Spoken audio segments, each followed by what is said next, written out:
You're listening to Grito Podcast Network, celebrating the culture of Chicanos and Latinos one story and voice at a time. Listen to more Grito Podcast Network shows over at mygrito.net. Connect on social, on Instagram and Facebook at Grito, the Grito Podcast Network. Hey! This is it? All right, here we go. Orale, you have Oscar here from My Grito, and thank you once again for joining us for another episode of the My Grito podcast, part of the podcast network that we have here. And as always, I have my compita Gil here with me. What's up, Gil? What's up, Oscar? How you doing, man? I'm doing good. And as a reminder to all of you, if you are interested in doing your own podcast, say less. You have an opportunity here to reach out to my friend Gil, who also has his own podcast called The Mind Buzz. But he does have a company called Mind Buzz Media, where if you're interested in doing your own podcast, whether it's you coming down to his spot in Pasadena or in Chino, or him coming down to you. Paramount. Or Paramount. Okay. Same shit. It starts with PA, no? Oh, my God. Yeah. No, I probably the people in Paramount and Pasadena are getting pissed. A little bit, yeah, but it's fine. So Paramount. You can either come down to Paramount or he can come to you if you're interested in doing your own podcast. Mind Buzz Media can hook you guys up. Also, as always, My Grito Industries. We are a brand. What we do is we represent several musicians, artists, bands. Make sure that you go to our website, mygrito.net, or you can simply go to our Instagram and you'll be able to have an opportunity to check out a lot of the bands that we do represent. Of course, we do encourage you to give them a follow, go to their YouTube, check out the music videos that they have. They have a lot of great music. Also, make sure that you give them a follow on Spotify.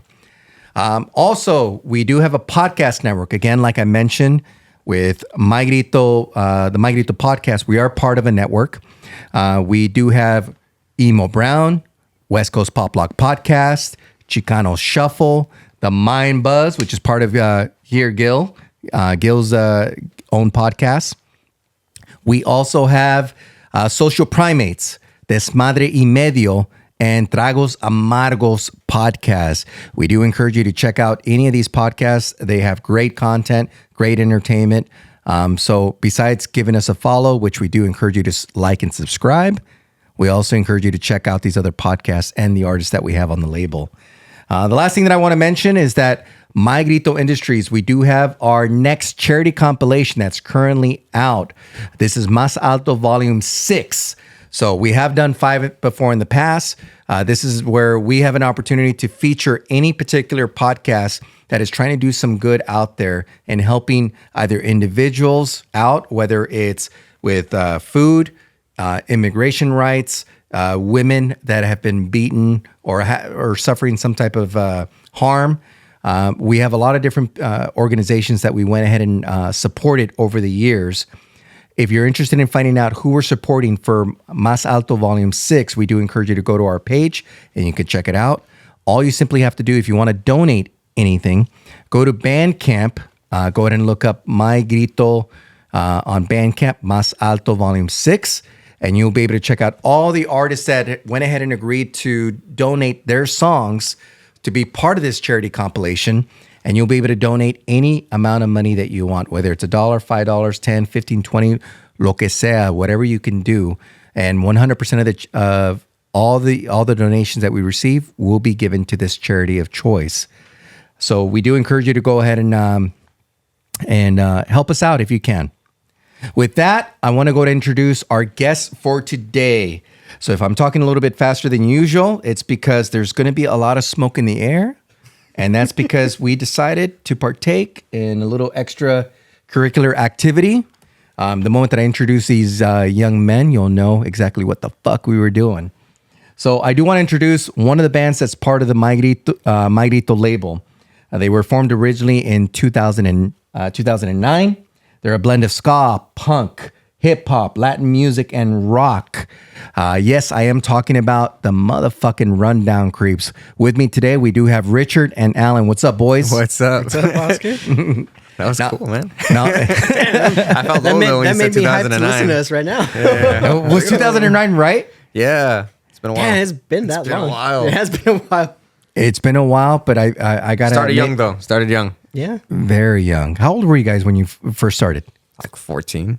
Shoot, and actually, we were in rival bands. Yeah. Oh shit! Tell me at that more. point. Yeah, he hasn't been in the band. He's only been in the band for like 6 years. Yeah. 5 years? Uh-huh. 10 Yeah, years? 6. 6 It years. feels like 10 years. Yeah. I think it's been about like 5-6 years I've been in the band, but we've known each other even before the band started. Yeah. yeah. But he started Rundown Kreeps in 2009, and then I was just involved in different projects, and then we met up a couple times at a battle of the bands, and I lost both times. But I vowed that I would take I down won his both bassist. times. Winning. Damn, it's been 14 years. Yeah. That's a long time. Hell yeah. Well, and Richard, Damn, that's half my life. He's like, I just realized. Fuck, made me feel old. it's all been worth it.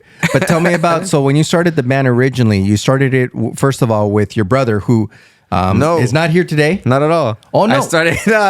Tell me I started more. it with like my cousin and his cousin. That's right. Oh, that's right. Yeah. And then he left. The drummer left. Then my brother jumped in.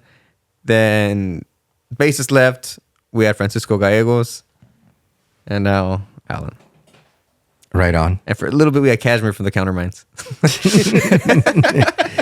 I And actually, Elias. I actually remember having this conversation. So there was a gentleman that I met at the Golden West swap meet, and I was wearing a Rundown Kreeps shirt.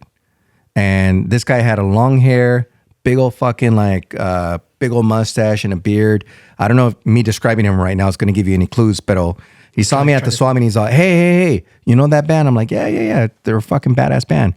I know when they first started and all this stuff, and the former drummer was my something. I think he said something like my nephew's friend or something like that. But it felt fucking good to, first of all, any type of interaction like that when somebody sees the shirt you're wearing and they're like, fuck, I know that band. That's pretty rad. Yeah, that's awesome. That's cool. Thank you for sharing that. I think I know who that is. Totally. But so at some point your brother joined the band. Yeah. Also, Wolfgang. We had Wolfgang. That's for a little bit. That's true. Yeah, I think that's everyone. Yeah, and Ernie. Yeah. My brother joined the band, and then Alan joined the band. And then we've been touring and Shoot, I making had to music try ever out, since. man. Nah. I was temporary. Yeah. I was a temp. We for went like on a tour. year. The first practice we had with Alan, we went on tour the next day. And We practiced like Yeah. at 9 at night, and then Yeah. I stood up all night silk screening T-shirts, and then we went up to Seattle for like 5-6 funny. days. Because on my side, he hit me up because we met up Thursday and we left Friday to go to Seattle. yeah. And he had called me the weekend before, Yeah, like Sunday. like Sunday. And he was like, hey Late, man, you busy this weekend coming up? And I was like, oh, what's up, dude? And he's like, well, we kind of got a tour and our bass is kind of backed out. We kind of need we need someone to fill in. You think you'd be able to go? And I was like, man, I gotta just go and play music. And he's like, do I have to pay anything? He's like, just your food. And I was like, all right, let's go. I should have said yeah. I should have been like gas. No. And he was like, all right, what- but you got to learn 10 songs before you. And he did though. He did. Yeah. Was it difficult for you? Because I mean, besides No, he's good. the bass, I mean, you've also done, you also played instruments throughout school, and if I remember correctly, you also went to school for music, no? Kind of. So I jumped around with different instruments, but bass always ended up being my calling because Yeah. everyone always needed a bassist for some reason. So We grew up in a time of Guitar Hero. So like everybody wanted to play It's hard guitar. for everybody wants to play guitar. Everybody who had a guitar. Bassists Yeah, were so- scarce. And drummers even scarcer. yeah, actually, Singers, that is that's why true. I'm singing, because I couldn't find all 4. Yeah, I'm finding 2 and that's it. We'll try to do the Infinity Yeah. Gauntlet there. What's it That's called? it. Too many people. No, so I ended up jumping around different bands, and when I came back from Merced, I kind of wanted to challenge myself because I was like, you know what? These fools always talk smack about reading music. Let me try and jump in their world and see what's up. Yeah. And I wanted to try jazz too because I always looked at these guys that played the upright, and I was like, man, these guys look freaking awesome, just duking it out. And I was like, I want to learn how to do that. So it taught me how to. So I ended up going for jazz at community college, and then I ended up pursuing it as a minor in college at Cal State San Bernardino, and went to compete in Reno a couple of times at the jazz festival. It was a good experience because that's when Richard kind of approached me. So I was in the mindset of like, oh, I need to like learn a lot of shit. Yeah. So it was a lot of stuff that I was able to incorporate from like learning that, and then kind of like putting it together with like what I was learning at the time. I would think even when you did get a message from Richard about going on tour and you accepting that challenge, I mean, I would think it was something that you felt like you were up for it. Obviously, you're still on the band, but I would think with that type of training, you learned the songs somewhat rather quickly, or... Yeah, I mean, for the most part, I had the majority of them down. I think there was only like a couple. Yeah, they're not that hard to get done. They're a little hard to get done, but it's like... Yeah. It was a lot of improv in that first one, you know what I mean? Like when you see... Yeah. Like root notes. But I don't know. Yeah, I usually start with like the... How would you explain that? Yeah, so... Because it's a thing, you know? Usually when, like, for the musicians out there that might kind of understand what I'm saying, like, usually I'm given like the skeleton of the song. Yeah. So you kind of get like the bare bones of like what is supposed to be in it. And as soon as you kind of... what I do is I kind of like segment it. So I take it piece by piece, like each song, and I kind of just learn them by sections. And then if I can think of things that kind of fit into it that aren't in the song, I'll put it in. But if it's something that's kind of like key to the song, then I'll just kind of like leave it alone. All right. And that worked for that first week. It's kind of one of those things where like you know what to... You know where to put in and hold back. Yeah. As long as you know what to hit, whatever you add after that is... Extra. As long as it's in its framing is fine. And we're Latino, so we like a little bit of spice, so I just add it in there when I can. Hell yeah. So overall, the first tour, or when you guys went to Seattle, and Richard, when you first had Alan join the band or go on tryout to the band, but go out there with you, overall good experience. I mean, were you pretty impressed with his abilities to... No, the first band I've been... That wasn't the first time I played with Alan. The first band I ever started, like before Rundown, Alan was in.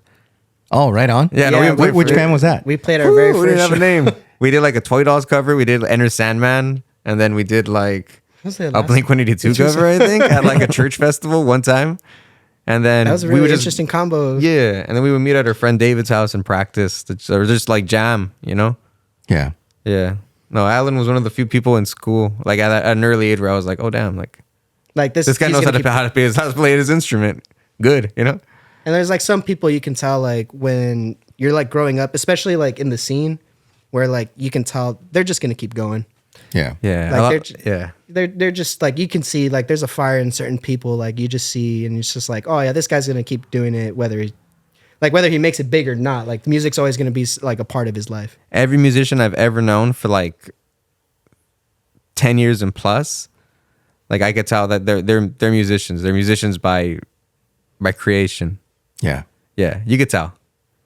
Even everybody who's been in the band, it's been like, no, like these are people from like young that like, oh no, I've seen you, like yeah, you could play your instrument. Oh, that's awesome. Yep. Well, Yeah, I got to tell you, for me personally, as a fan, when I started seeing you guys perform live, I would feel the same way about your brother. So with Steven, who's not here today, and the way he's played, he said that very sad, bro. He's all right. He's all right and everything. He's good. He's just he's not still in with the room, us, yeah. but not with us. yeah, he's chilling. He's chilling.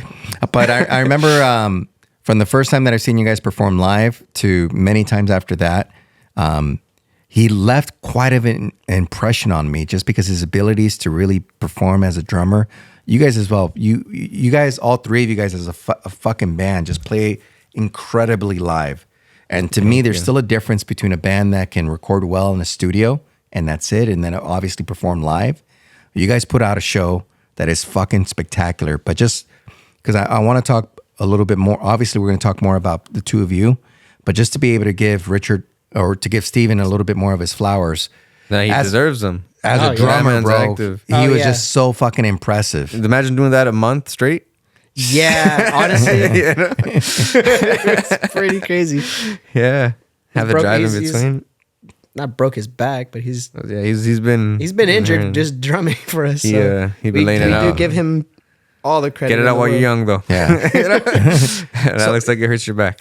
And how did it come about, Richard, when the decision was made for your brother to be part of the band? That's natural. Yeah. Yeah. That's like, imagine having the ultimate chemistry with somebody in terms of like music. Like that's genetically, that's me on drums. You know, kind of, not really, but like, you know, he's made up the same components. Like we've known each other since he was born, so it's kind of like, you know, you just pick up on certain. I can look at him in a certain way, and I know he thinks that, you know, he gets my message, and likewise him to me. Yeah. You know, so it's Well, it's cool. It's yeah. And it's pretty safe to say It's like a lot of it has to best do friend, with you know. Oh, pues Since es tu carnal. he's like a baby, you know. He was the only guy. He was my only friend. Well, we're talking about some family matters here, no? Because I mean, if we take a look at even for both your parents and the influence that they had on you guys growing up, with your dad being an immigrant coming from Mexico, and right away just he came from Mexico, No, no? I say that. So tell me about your dad. When did he? He did, but what's his why you musical? assume? I heard it on an Everything's interview. good now, you know. Hey, everything's on the up and up. Everything's on the up and up. Check out. But he did play in a band, and he was part of your influence on the punk side, no? Oh, With definitely. Suicidal Tendency, Social D. Social D, all those bands. Yeah. Toy Dolls, fucking Living End, Stray Cats. Not just punk, but like all the way around, you know? Even through like ska stuff, like Cherry Poppin' Daddies led me to like Real Big Fish, led me to like Streetlight, led me to like Choking Victim, led me to like, you know, a bunch of other bands. Hell yeah. You know. And your mom also had an influence in you with music, no? My mom new metal, so like Slayer, not even new metal, Slayer, fucking Sacred Reich, Motorhead, Korn, System, bunch of stuff. Hell yeah. Yeah. And at what point, with you having all this influence with all this rich music, at what point did you decide, you know what, let me pick up a guitar and see what I can do here in this world?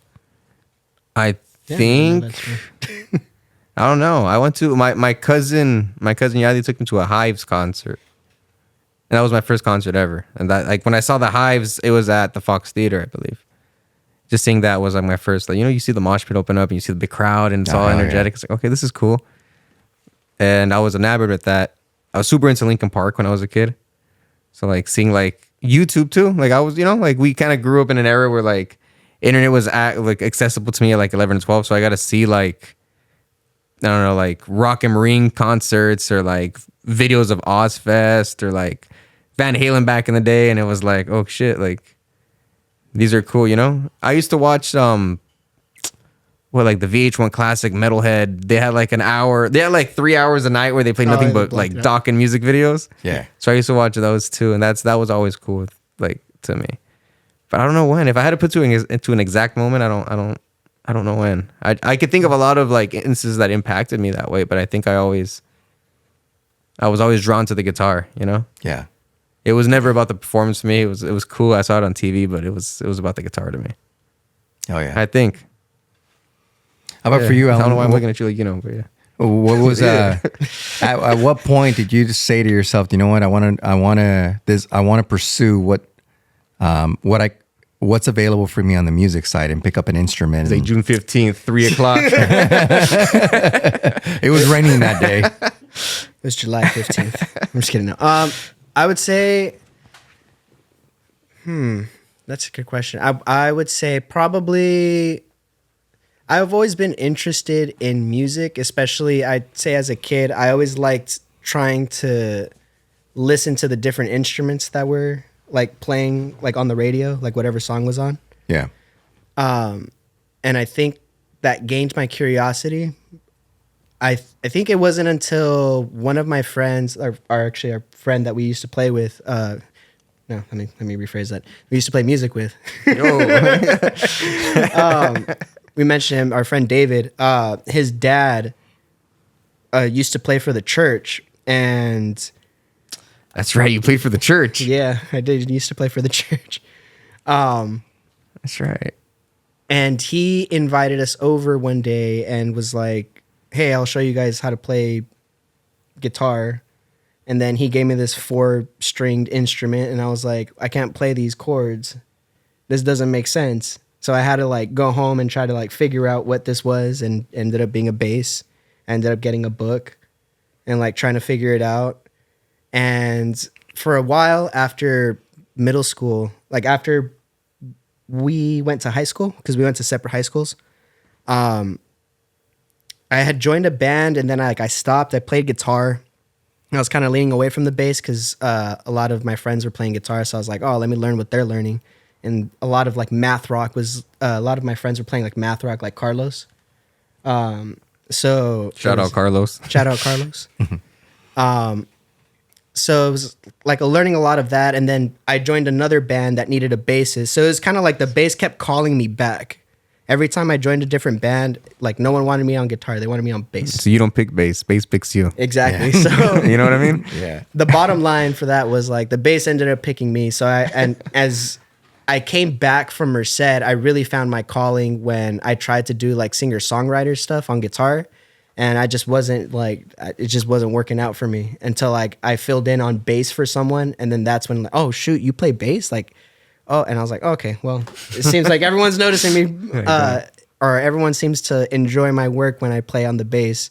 So it looks like this is where I'm going to put like my main focus. And that's where I decided, okay, I think from this point on, I think my goal is to like play the bass for people and try to just make whatever their vision is a lot better. Yeah. But at some point, eventually, you ended up teaming back up with Richard to join the Rundown Kreeps, to go to Seattle. And at that point, going to Seattle to, I would believe, the first stop, at that point, was it easy for you to say, do you know what? This feels right. Rundown Kreeps is what's going to be. Red Bluff. Red Bluff was definitely the one. For sure. Not the first time we went to Seattle. That was the second time, right? Yeah. Red Bluff? Red Bluff. We've been to Seattle so many times. I want to say it was the second I time. thought it we was the went. first time. No, the first time we went was We drove straight. No, we got lost in the woods. We drove straight to Seattle once. We tell that story all the time, though. Yeah. Yeah. Not that story. But Red It was a Bluff, very traumatizing story, though. it's in a song. Yeah. It's in Yellow Truck if you listen to that. Yeah, I think of that night a lot. Me too. Like, damn. You ever see that thing where, like, if there's an alternate universe, like, one of you died and, like, the other one, like, what if one of you died and one of you lived type of thing? Yeah. You know? That's what I feel that night. Like, you know what? This is me. Like, oh, what if he lived? Oh, shit. Because that night was bad. It was. Yeah. I feel like, I know you guys said you told the story many like, times, but woo. I'm fucking curious. Yeah. Do you guys want to tell the story, or they can hear it somewhere else? Yeah, they could ask us about it. Orale. Come to a show. You can ask us at the next show. What's on live on the show? There you go. We're gonna hire Mind Buzz. Come on through, set up some cameras. Bam. We'll tell that story.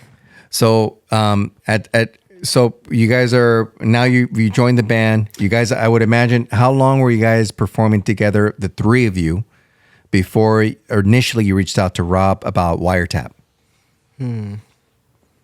Had to been 2 years. 2 years. 2 years. Yeah. 2 years. 2 years, and some of the some of the more serious songwriting. That was a time where we were just recording. Yeah, I think we had our first 2 singles. Right? I think the idea was to record and then try to just see who likes it. Yeah. Pitch it to some labels. We were still really You small know? at the time, Yeah. so we are, but We were just releasing some music. trying Well, to see who would Like 2 years. give us a 2 shot. years. 2 years? Yeah, and then we But were it was about 2 years. recording and getting the last album together. Yeah. The last album feels right. You know? Not to say that the first didn't, but the last album feels It a was little age, you know what I mean? yeah, but it was Like a fine Parmesan. it was know, definitely so it was definitely a yellow. great album. I Probably. still remember when Rob hit me up and he was telling me, "Hey, do you know what? So I have this band that hit me up, Rundown Kreeps, and they're interested in Wiretap, but I think they may be a good fit for my Grito, and I would like to see if you're interested, to see if they're interested." And you're like, I the- guess. No, well, the truth It's is, like we expected them to be taller. dude, I'm really fucking short. Everybody's taller than me. But I remember, for the simple fact that out of all genres of music, it was punk that really connected Rob and I closer together as friends. That was what started it all. It was just punk music. And when he told me a little bit about you guys with punk, ska, and he went ahead and sent me a video for me to check out, which is the music video for We All Go. Gil, if you don't mind, let's go ahead and put that in the background, because here I see this music video of you guys young as fuck. Ooh, we're gonna Beavis and Butthead it. Let's do it. Yeah, let's go a little bit back, a little Beavis and Butthead, maybe a little bit of Wayne's World. Let's go back in time, because when you guys did this music video and Rob sent it to me, I got so fucking fired up, because it was not only about the song. The song sounded fucking great. This might be one of Yeah. one of the songs that means the most to me. Same. Why does it mean more to you? Is it fun? I'd say the same. What is it about it? The context. It's very real to me. You know, loss is something that everyone can relate to, but like The lyrics to me were Particular, you know? were just fucking perfect. thank you. Just talking in general. Well, I mean, I'll give you my interpretation of the song, but I would love to hear you as the writer. I would imagine that you wrote the lyrics to this song. Yeah. But what was kind of the motivation behind We All Go? How did you come up with that? It's a story.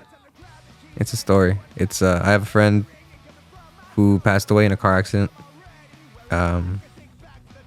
It's a story of, so the day I found out she passed away, I was going to San Diego to see The Offspring. So it's essentially the story of like, oh damn, like, you know, when you're young, you feel like you don't, you know, the last thing you think is like a friend's gonna die. Right. So like it like impacted me. It was one of my first times where I was like, damn, like I knew her, you know, like what the fuck? It's weird, like. So it's essentially the story just of me finding out on the way to San Diego and remembering. Just a little honor, you know? Well, I feel like so that was my interpretation as well. I was looking at it from the passing of somebody that was close to you, and for any of the listeners that have listened to the last several podcasts, My Grito podcast, they all know that I'm fucking dark as fuck. And I don't know what it is about talking about this topic. The weird thing about the song is that like the more time passes by, the more it means to me. Yeah. Because you start losing more people. Yeah. Tomorrow's gonna be the 1 year for my grandpa, and that guy was like my real first friend type of thing, you know. So it's like I remember when he died, we opened up for the Mad Caddies the next day, and playing this one just like I was like, I had never been so like on the verge of crying like on fucking stage, you know what I mean? Remember that. The tears will go, and it's like, oh damn, it's cool. This one we always play this one at the end of our set. This is the end of the set song. I absolutely love the meaning behind this song, and I think to me that's why for me it was a no-brainer with Rob, where I just connected with the song instantly. Especially for me, same as you, I've lost a lot of people. I lost 2 sisters, and I try and be very connected to the reality of mortality, that we're all going to go at some point. It's inevitable. It's inevitable. And this song was telling a fucking great story. You guys are young as fuck on this video. And I love how you guys went ahead and changed over to a little bit of the Dia de los Muertos face painting. So I'm watching the whole video and I'm just... We had a lot of help with that video. That was fun. That was a fun day. That was a really fun day. Yeah, that was a fun day. Yeah. Shout out to everybody who came out, you know. Yeah. That was a cool one. Hell yeah. That's where we met our photographer too. Yeah. But and I know you said again, the song became more meaningful to you after your abuelito passed, and if I remember correctly, and everyone in between. Kevin from Happy Drunk Cartel just was in that video, and like shit. Barry from Happy Drunk just passed. You know, it's everybody in between. You know what I mean? Loss is something we could all like relate to. Yeah, and it's hard to like, you know, understand that we just have to hold on to the moment we're in, because like we do. Nothing's worth dwelling on, and nothing is promised at the same time. So it's like, that's what that song means to me. And I think as much as like we look into the meaning of like the song, because I can talk about my personal experience as well. I think to kind of put a little bit of a spin on it, like the positive side of it I think for me, when I look at this is the first song that I was ever a part of. Yeah, in terms of the band. So this was like the very first piece of work that I did, like I worked on with the band. So this was like my, like, oh shoot, this is something like I've put my footprint on. And it was around the time where I was dating the person that, my ex who had passed away. She was the one that like pushed me to go that day. She was like, I wasn't feeling too good. And she was like, no, you got to go do this video. It's going to be really good. And she was really supportive of my journey throughout this band. So like it just kind of, everything kind of just happened full circle a couple years ago. And when we got the chance to play Punk in the Park not too long ago, like it just kind of, it really hit me that day because like I always carry a picture of her in my wallet.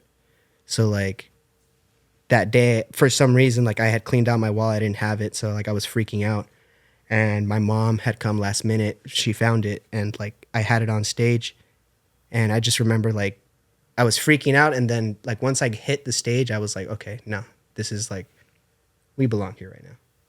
Like this was our time. And I think that looking back to that song, I always think like, damn, this is like where it really started for, at least for me, this is where it started for us. To me, music's like time capsules. You know, you can hear a certain song, even regardless of the meaning, it could just take you back to like the way like the room smelled in a particular moment in your life. To me, it's yeah. Yeah. And that's inclusive with things that you write. You know. Yeah. It means a little more. But yeah, I get stabbed with a banana in this next one. This next one's nothing like funny that. because everyone, like, if they've ever seen this video and they approach us at shows, they always talk about the banana. Yeah. It's like the main point. It's like the only point. No, but it's for me, it was absolutely a great song. I know we're going to talk about at the very end of the podcast. If you guys want to talk about it now, maybe we should talk about it at the end of the podcast just to lighten things up.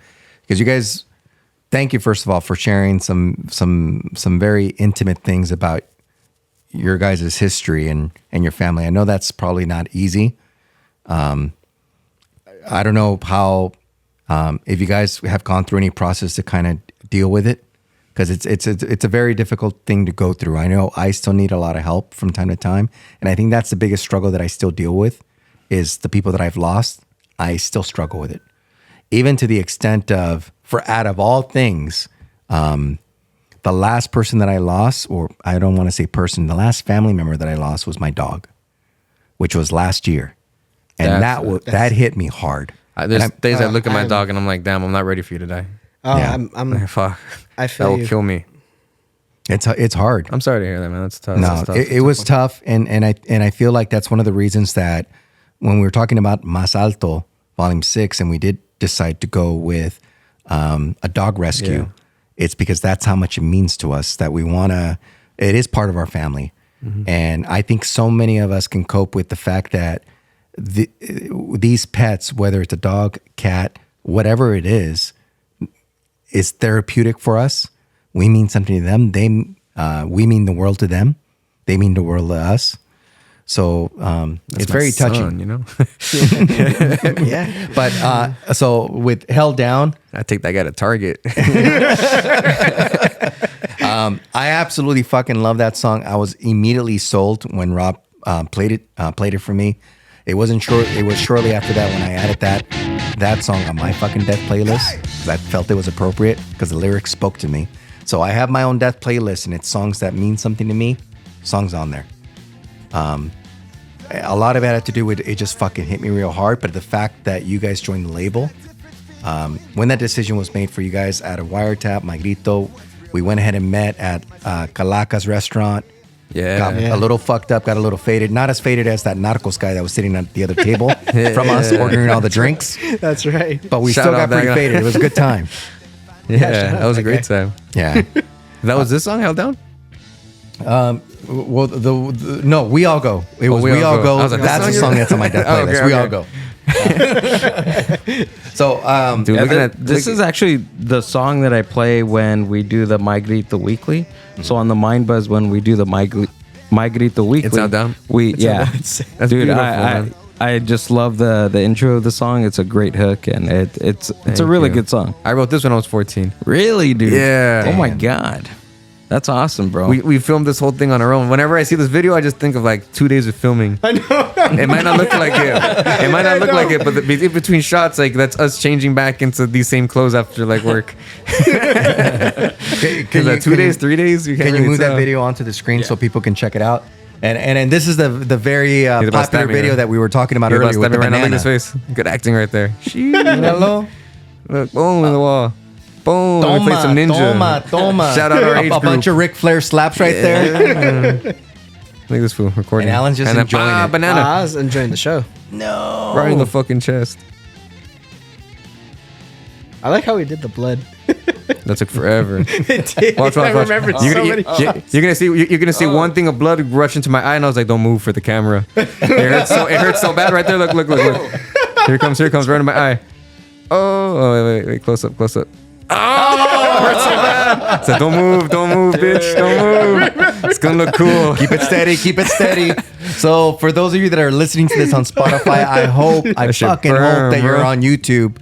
Jump over to YouTube, check out, listen to the interview so you can see for yourself the video. Or more importantly, just go fucking download Held Down on YouTube so you can check it out for yourself. Look at the yellow ass banana. Color Mira, correction. Toma. Great fucking video. yeah, dude. So you guys got down on a lot of these videos, and what I noticed, Look, we forgot to film the last scene right here where the cat jumps on, so you're gonna notice it in a different camera. Look. It's at the end though, right there. There's See how that ugly that cat. looks. Back to the good lighting. Right at the joint. I'm like, what? God damn it. hell yeah. Yeah, crazy. That feels like so long ago too. I know. Even just looking, I'm like, dang, Damn live. Stevie doesn't have a beard. We had to carry these wooden things up like 4 flights of stairs.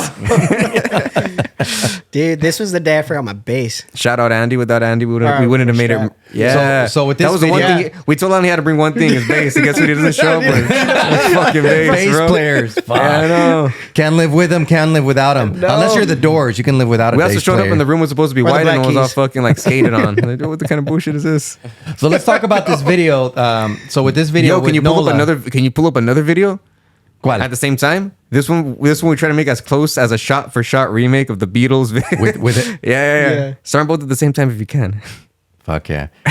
Oh, that's right. It Yeah, got we did. close. It wasn't 100%, but it got pretty close. What song? Isn't it Help? It is help. Had a mad brain fart. And we're doing this live right now in this interview. So as got the turtlenecks and Gil's everything. doing this search, folks, please, my We should've got apologies Andy. if any porn comes up. This is off of Gil's computer. You're not gonna get it 100%. You can get as close, So what we have up on the screen right? now. Oh shit, hold on. Oh no, but you got to throw that on the screen. No, the rundown Kreeps version.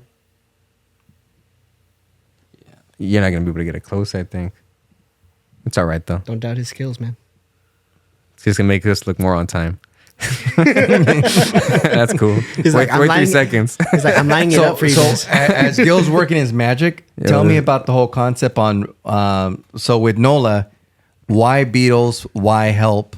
Why did you guys want to go ahead and make that Just cause. good enough for me? Yeah, just cause. But is the song anything special to you guys? A music video, or is just like you're seeing the video and you're like, "Fuck, that'd be pretty cool if we do It was it." more. Um, Yeah, Richie, want to take that one? about the song or the video? The video The video. itself. No, the Oh, video okay, was the just a video. shot for shot remake of the How video. Or, as close as we could. That's because we could. Stevie kind of suggested it, and we're like, fucking down. That's right. That was his idea. Fucking bet. I'll make some phone calls. Yeah, he just wanted to sit back there with the umbrella and just every now and then pop that head in. huh? Yeah. Yeah. All right, I'm gonna start it. The song felt natural to do it too. Oh shit.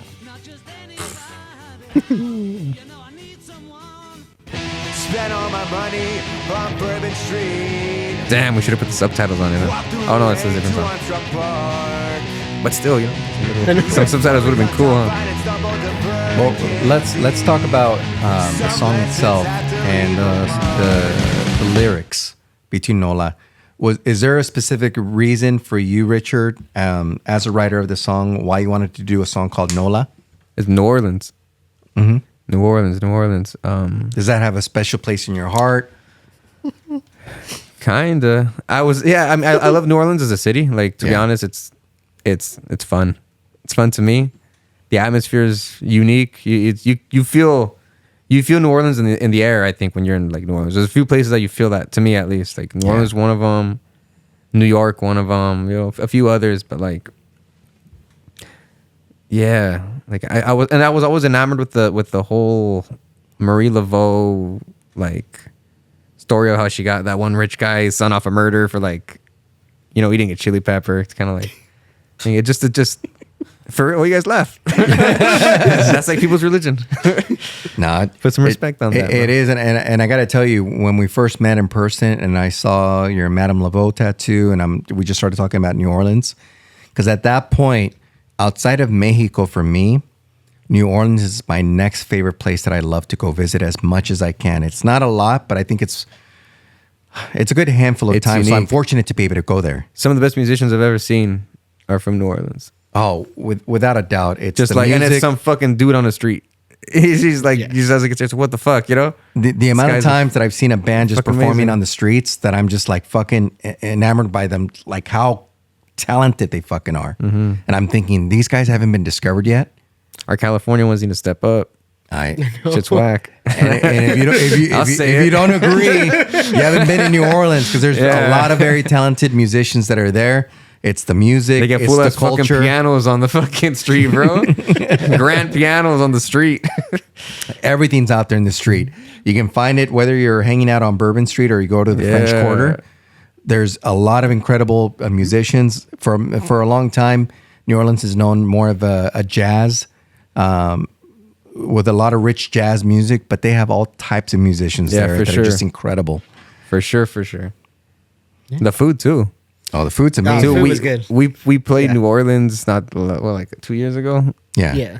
Fairly recently, and like we got there not late. We got there late because we were like leaving Memphis the night before. Mm-hmm. So we got there in time to like set up. Like, you know, like ideally when you're on tour, it's nice if you get somewhere and like you get to see like the city, get to hang out a bit. Yeah, you got to go see a landmark or something. You know what I mean? Exciting. Yeah, we really want to do New Orleans, but it was just late in Memphis the night before, so we got there like just in time to get to the venue, set up. Like, you know, like good time. We set up. We were there before the show started, the whole thing. But like, I was like talking it up this whole time. So like, now we gotta a fucking po' boy at like 2 a.m., 3 a.m. and we went. Yeah, it was bomb. Yeah, it was so bomb. Yeah, it was bomb. It was bomb. Definitely enjoyed the po' boy. But Bourbon Street was. We got to go when it's like. It was sketches. Have you ever been on Bourbon Street? Too many times. At 3 a.m.? Yes. There's no fun being had. No. I've been there. I usually stay up pretty fucking late. Yeah. Some of the best times that I've had are on Bourbon Street. I blacked out plenty of times. It's been a while since I've gone that there. seems like the place to do it. Bourbon Street music, like food, the alcohol. It's great. One of the best times that I had is in New Orleans. For sure. By far. It's a special place. Yeah. It's unique. You didn't feel it when you were there? Well, we didn't party. We didn't party. We had a po' boy. So I really wanted it sounds like I wanted them to see it, because when you see it like fucking full force, it's like energetic. Yeah, you know? we didn't get a chance to see it full force. So I think that was the. I'm trying to think of an analogy to explain what I felt. Like you ever like tell someone like, dude, like the song's fuck. You ever hear a song that's like so fucking good and you want to tell everybody and you're like, damn, this fucking song is amazing. And then you show it to like 5 people and like no one gives a fuck about it. You know what I mean? Yeah, that's how I felt. Plenty of times. That was Stevie. Usually it's fucking packed and I was like, take me back to New York. they just look tired. You guys didn't wake the fuck up. I've been there plenty of times. Something funny that you just reminded me of, Richard. One of the best interactions that I had with somebody that was part of my Grito being you guys, via text. So this was early on when you guys joined my Grito, and for whatever reason, I don't remember if it was text or just fucking Instagram. I think you responded to a story, and I was up at 4 something in the morning because I was gonna go to the gym. I was already up, and you responded to something, and I was like, oh fuck. dude, you wake up early just like me. Fucking way to go. Early bird gets the worm, like some bullshit lame thing that I said. And at that point, your reply was, who said that I already went to sleep or I haven't gone to sleep yet. I've been up all night. It made me feel old as fuck to realize. It was his Sunday morning, my Saturday night type of thing. It was like after a show. Yeah. Nah, Dang, but that's funny. Good times. And I know more. I'm old. I've been in the band half my life. It gets more difficult, man. Yeah, I can't do that. If you want to catch me on a good one, catch me for brunch or something by 10 o'clock. I just want to go home. Yeah, Same. for real. I'm Shit, there by already. fucking 5 o'clock, I want to go. So when you guys joined My Grito, again, I was terribly excited about it. You guys also went ahead and did a cover song that I was very fucking pumped to hear, and I still don't feel like it got the credit that it deserved, because you did a great version of it. And I know there's going to be people out there that are going to be like, I don't know, because of who you guys covered. And I know when it comes to, I know we were talking earlier about your grandfather. If I remember correctly, he was somebody that went ahead and introduced you to Chalino Sanchez. Was it your grandfather? Probably. I mean, he was playing everywhere. Yeah. Whether it was my grandpa's house or my uncle's house, it's, Hell yeah. So you guys covered Los Chismes. Yeah, that's the Yeah. Chalino song you could dance to. Yeah. But it was such a great fucking cover. And anybody that wants to check it out, they can go to Spotify and type in Rundown Kreeps Los Chismes, and you'll be able to hear the cover. That was a fun one to record. Oh, hell yeah. Yeah. But I remember being very excited because early on, Rob and I were trying to think, okay, what can we do to fucking keep things going? Something that the musicians would appreciate. We talked about doing a rock en español cover songs, but in your version, whatever you want, ska. Yeah, we had a fight for that one. They're like, I don't know. I was like, well, Yeah, no, we it's were gonna work. definitely fighting for that one. Yeah, there were so many songs and they were being taken so quickly, but we never had a chance to actually release that because we just couldn't get all the artists to come out with their music because it takes time. Yeah, come on, It's not everyone only else. about setting it up, it's mastering Ours and all has that been stuff. ready for 5 years now.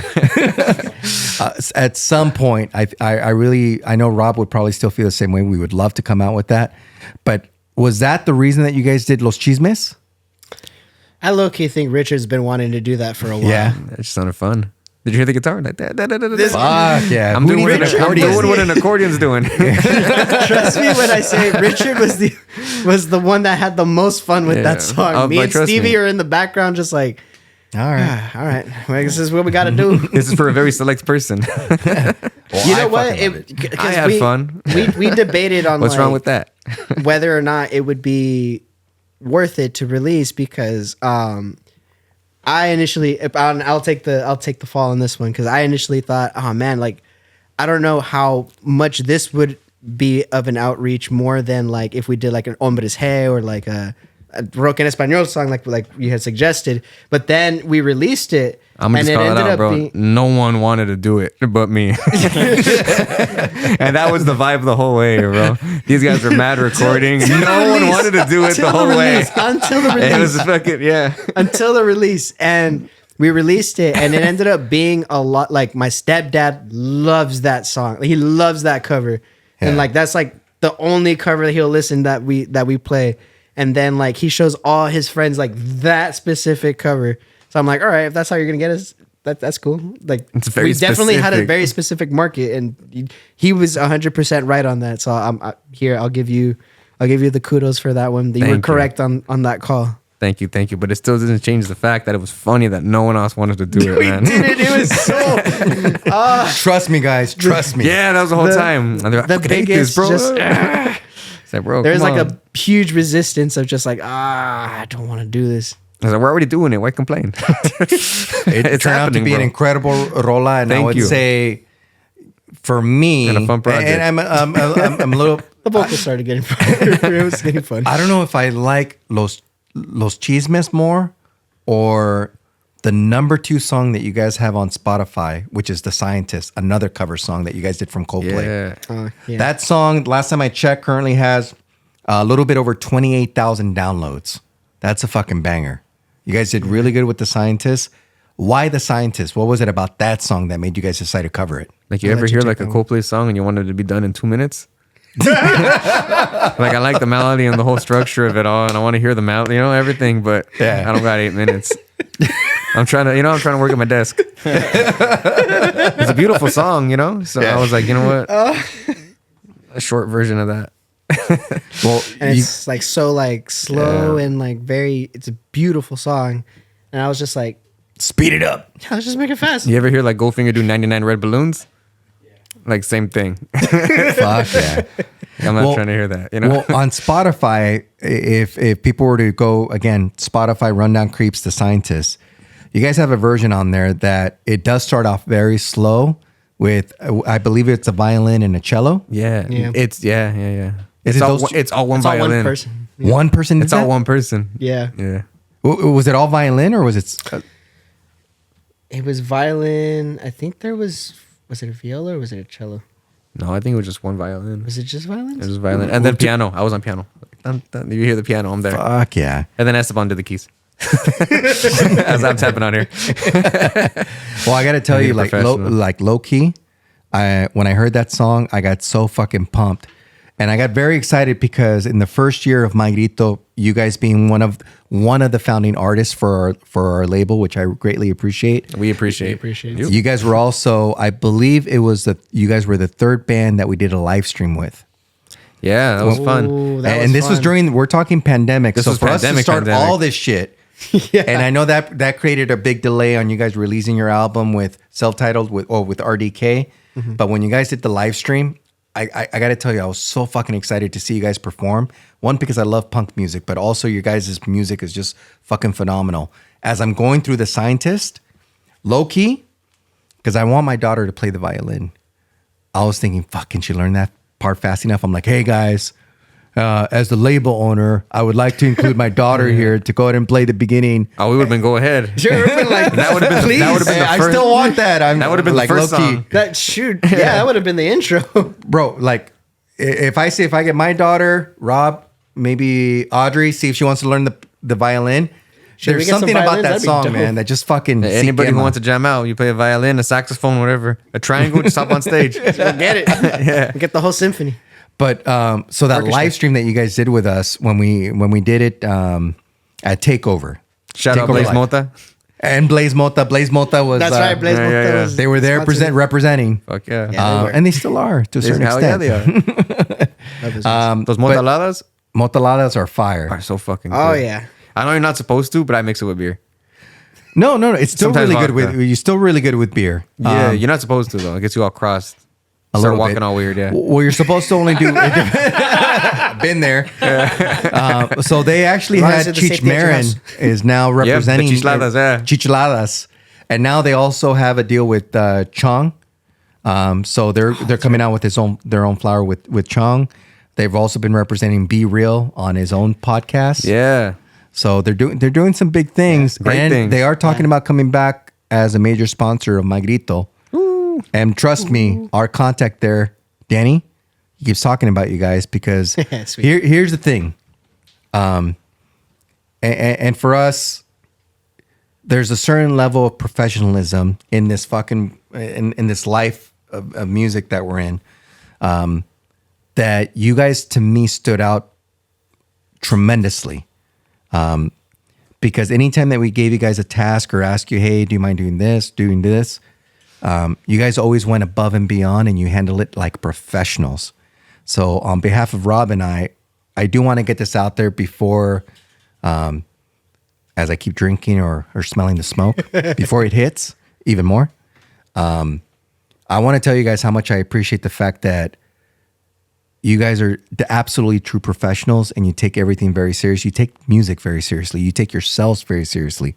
Because even when we threw Blaze Monte at you guys over exceeded our expectations.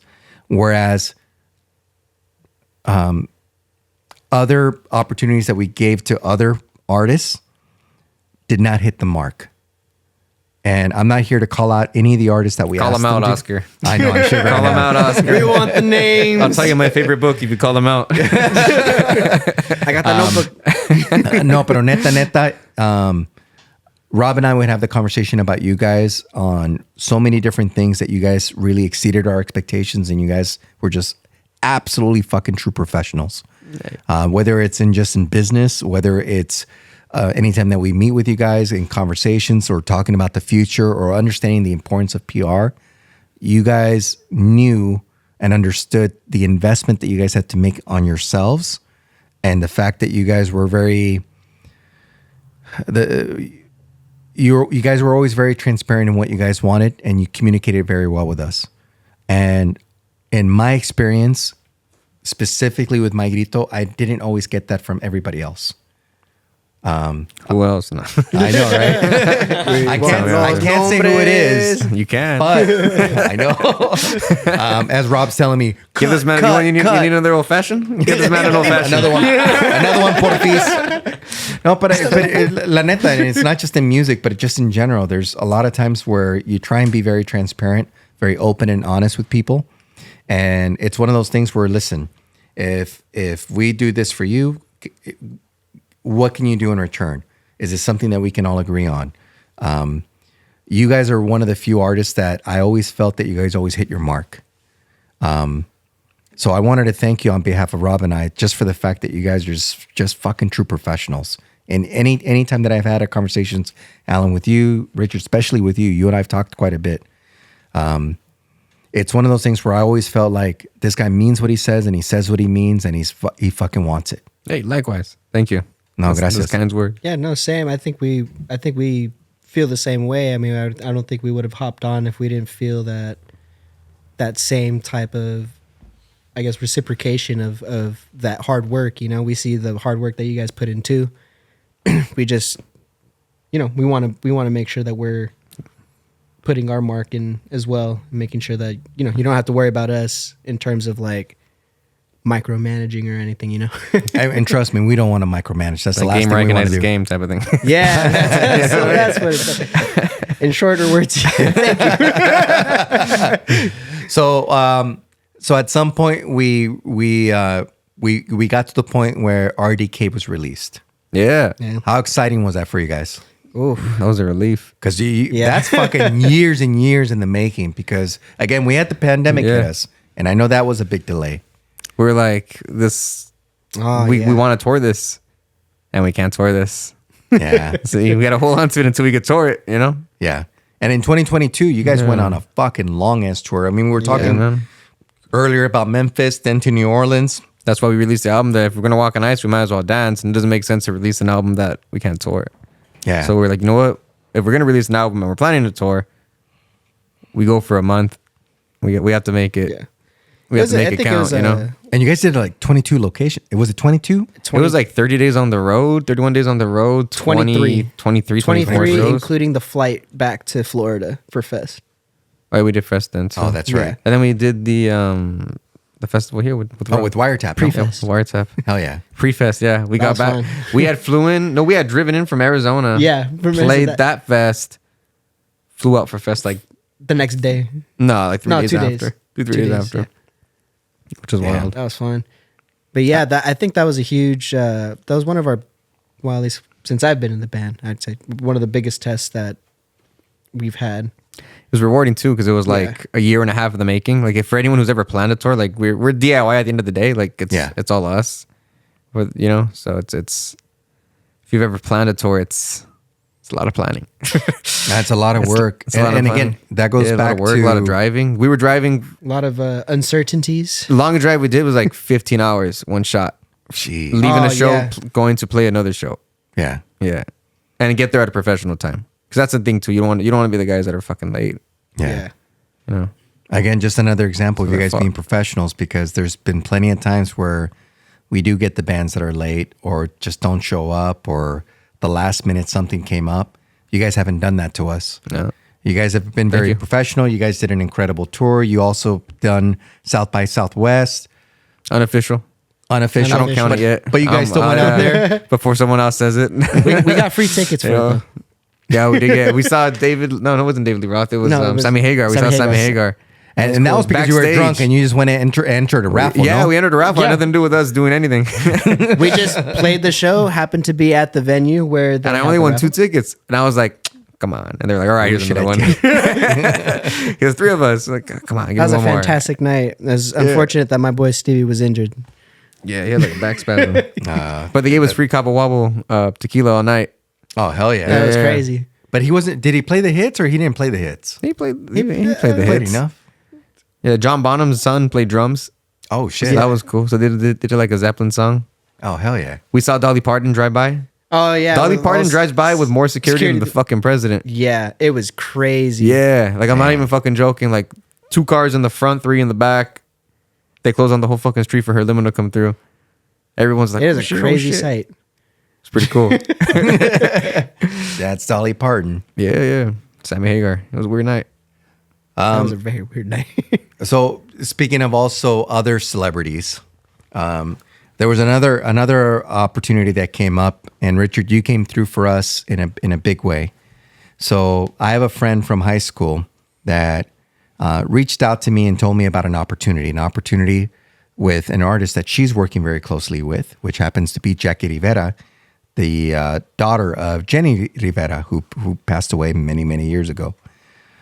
She talked to us about her wanting to release a couple songs. Specifically, the main song that she wanted to release was a cover of Hurt by 9 Inch Nails. Obviously, that was then covered by Johnny Cash. And now she went ahead and did her cover. She talked to us about, hey, she would like to release that song under My Grito, but she also wants to go ahead and revamp the whole band. New band members. And I remember reaching out at that point, because she also, at that point, we reached out to the Paranoias, and we were able to get whatever band members we could get for that, but we needed a guitar player. And we reached out to you, and you said yes. Of course. Now, let me ask you, when you said yes, was it because it was just an opportunity, or did you actually knew who Jenny Rivera is? No, of course. I mean, all of the above. You know what I mean? Yeah. Yeah. Was your family tripping out when you said, hey, I'm working with Jackie? Everybody was. My work. Like, what the fuck? So he does this for real. It was one of those times. So Yeah. like, oh, okay, you know? And it was such a great experience working with Jackie and having an opportunity. Ultimately ended up to doing a performance at a church where all the songs were done. We captured a lot of great content. But I got to tell you, out of all the things that I specifically have been a part of for My Grito, why is it that it was that most of my tias and tios reached out to me like, what? For real. You should have seen that crowd too. That crowd was like, holy shit. Yeah, it was a big Jackie. deal. Yeah, it was cool. Dang. And for us, it was very. I I was very excited. Selena's That, backing band felt like. I told my parents about it, and they were fucking stoked. it was a great experience, and I think it's cool. definitely one of the highlights. And they're like the coolest people. Her Absolutely. and her whole team and the family, everyone involved is like, Yeah. it was so cool. Very you know? humble, and I know we got- Funny. Like they're just like they're fun to hang out with. You know, it was cool. They really are. Yeah. And we did have an opportunity where we were going to release 3 additional songs with her. But at that point, there was a transitional period where she was now being asked, based on the way a living trust was set up with the Jenny Rivera estate, that she was now going to be the executor and take over the whole Jenny Rivera program. At that point, she couldn't be releasing music. There was all these legal things that were coming into play. And I know Rob and I were pretty bummed out and thinking, fuck, we could have kept this going. And it would have been an opportunity for you, Richard, to continue to play with her. For a couple of the guys from Paranoias also to play with her. And it even got to the point where when I talked to Jackie, she actually said she wanted to do a song with you. Let's get it going, bro. Come on. I'm ready right now. Give me that guitar. I'm ready right now. I'm that'd be hoping cool. that at some point, Jackie, if you're listening, or Isabel, if you're listening, it's something that we would like to explore again if it makes sense. But I know, again, everything that I said before this statement, Rundown Kreeps, Richard, ultimately a major professional. Hey, thank you. Great voice, incredible on the guitar. So, Jackie, if you're listening, we can still fucking do this. Do a duet with Richard. Y a ver dónde vamos con I'll just eso. play guitar. Let me write this whole track, you know? Well, the thing is that she said Get my boys to play the specifically back. that she really loved your voice, Oh, and she wanted to do some form of a duet. Even she says it. I'm self-conscious. I hate my voice. He doesn't like his I voice. don't. It's weird. I always say I don't think that's like the anybody best likes. thing. I don't think anybody likes their own voice though. Okay, that's fair. You know what I That's mean? fair. You ever hear That's yourself like You're- on a you're voice right, memo? you're right. all the time, and I feel like I want to throw up. You ever call your own phone and hear a voicemail? I'm like, what a Oh, it's the douche. fucking worst. Yeah. I was like, oh. Same way. Yeah. No, that'd be fun. But it's one of those things too that like you gotta do it when you're ready. Yeah. You know? If she's busy, she's busy. She- Music always finds you. You can't take music out of anybody, out of any person, you know? Yeah. Well, The time will come. hopefully that time does come because I would love that that time to be an tomorrow. opportunity for all of us to do something with her because it was such an incredible experience. It was a cool and time. she's so talented. So Yeah, if for real. we can work with her again, I'm all for it. But let's go back to Rundown Kreeps. I want to talk specifically about some Spotify numbers. I mentioned earlier that The Scientist was your number 2 song with a little bit over 28,000 downloads when I looked it up. But number 1, it is held down. 90K. 90K. Not that I'm checking. Keep looking at those numbers. So 90,689. It's when I everyone in the looked at band it. that's marketing right there. Ahí está. Such a great fucking song, and again, held down. We already checked out the video. Incredible song. What was the kind of the thought process behind Held Down? How did that song come to be? Dude, I wrote that song when I was like 14. Uh-huh. And it was one of those things. I forgot what I wrote it about. But I translated it into something about like that was like a COVID song. So I had the song, That's right. but then I restructured it and wrote new lyrics at like 24, 25, however old I was. And I wrote them about like being stuck in COVID in LA kind of. If I can repeat an interview that Grito was able to get for you, you mentioned on that interview, and I quote, it's the paranoia through the eyes of a Chicano living in the 2020s. Do you remember saying that? Something like that. 2020s? Yeah. COVID. COVID. Yeah. Pretty much. It was like in 2020. So I was like, Yeah. damn, everyone knows about COVID. Yeah. Yeah. yeah. Well, like you It's said, weird, right? it's a stamp in time when you write the song, you know? Bro, I was at work one day, and then a week later they announced this disease, and then a week after that I was back at work and no one was at work. I was so mad. I worked every day throughout COVID. Jeez. I worked 6 days out of 7 throughout COVID, and everyone else was at home. It was still working infuriating. the I front got lines. laid off. Still getting paid, and everyone was like, "Oh, you know."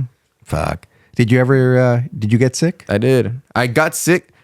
I got sick right after they stopped giving the COVID pay.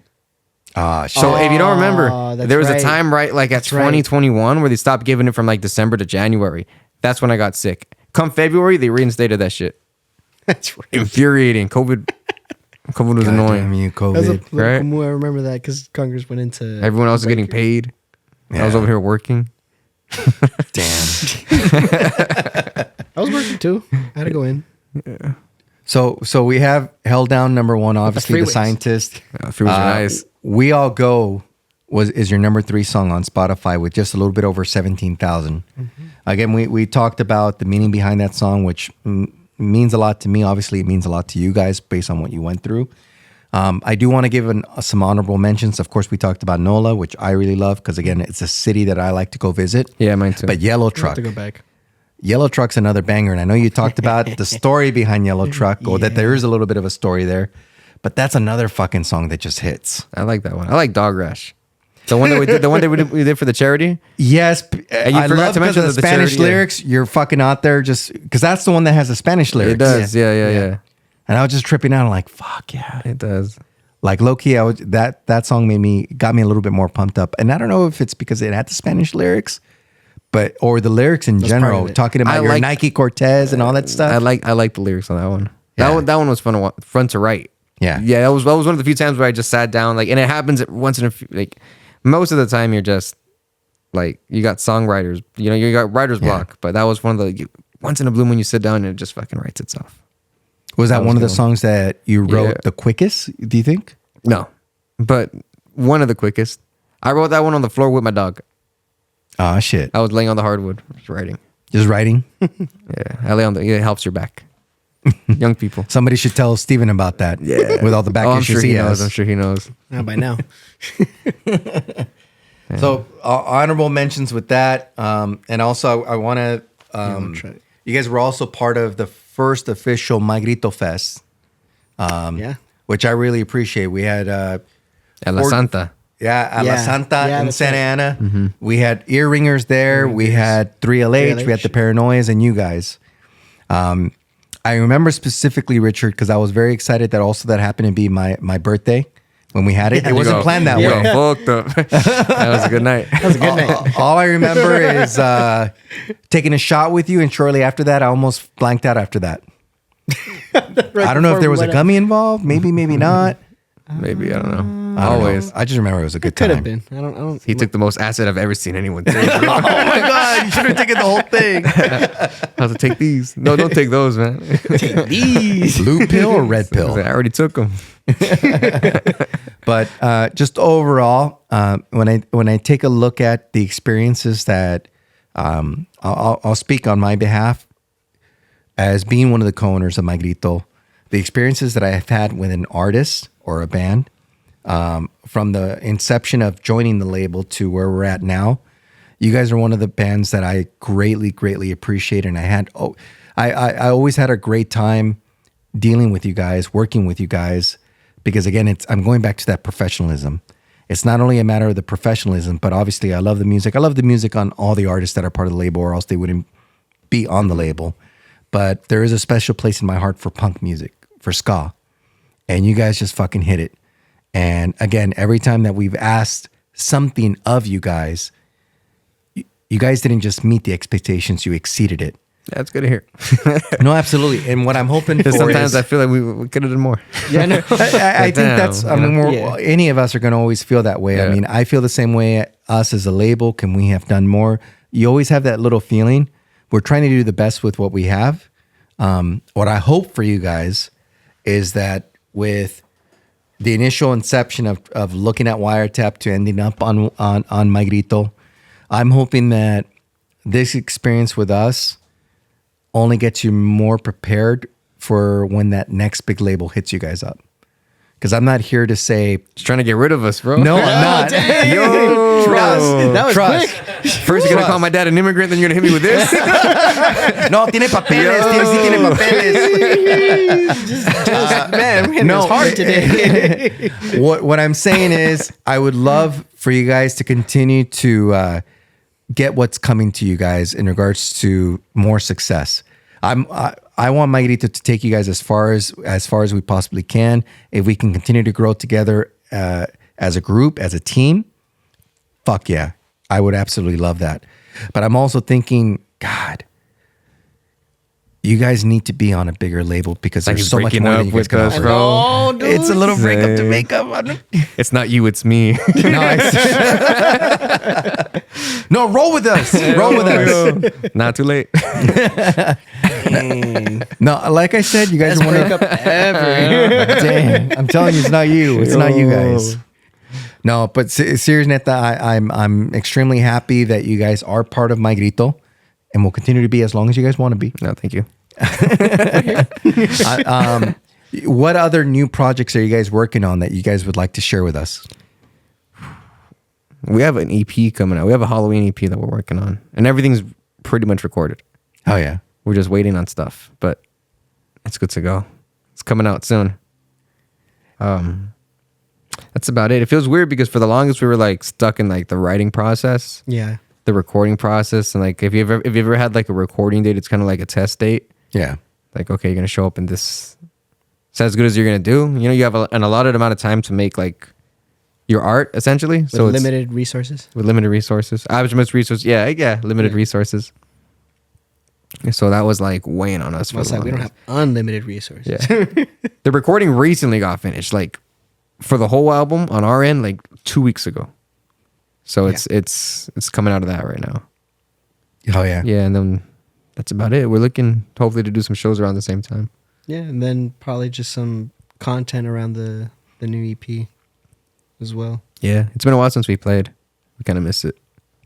Well, I could tell you as a fan, I miss seeing you guys perform live because again, there's a difference between a band that records well in the studio and a band that can also transfer that over to a live performance. And to see all three of you on stage is fucking incredible. again, give yourself a little bit more credit, Richard, with your vocals. Hey, thank you. Seriously, man.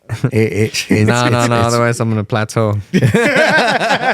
It's fucking on point. It sounds great. For you, Alan, incredible bass playing. I'm glad that somehow you got pushed to playing the bass by necessity. I don't know if it was by necessity. Everybody else is playing guitar, but also your backup vocals, fucking on point Thank you.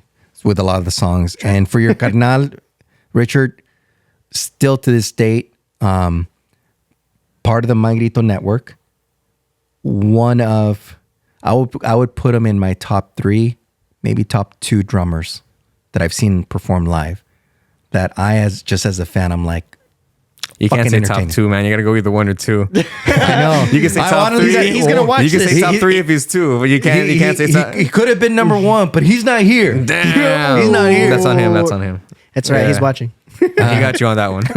And also, congratulations to him. He's engaged, no? Yeah, he's getting Yeah, married he's- next month.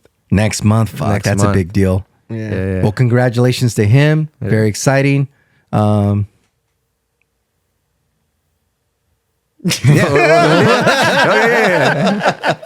not trying to put pressure on anybody. I put in that one. What do you mean? We'll leave it at that. No, what do you mean? What? Are you engaged as well? Or? Yeah. When are you getting married? Huh? It's in the planning. I'm not trying to rush you or anything. Thank you, Oscar. The Llamas boys are fucking getting hooked, getting locked up. Yeah. By No. choice. Nah, but It's not locked congratulations. up if you're doing it yourself. Congratulations to you guys.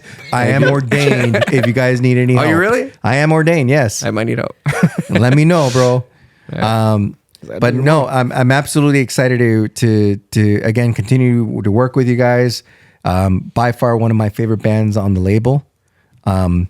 Before I ask you my final questions that I ask every guest, anything else that you guys want to say, anything that you want to share with our listeners about Rundown Kreeps that they should be aware of?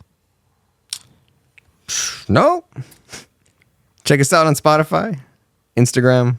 We appear a lot taller in our photos than live, so don't be surprised.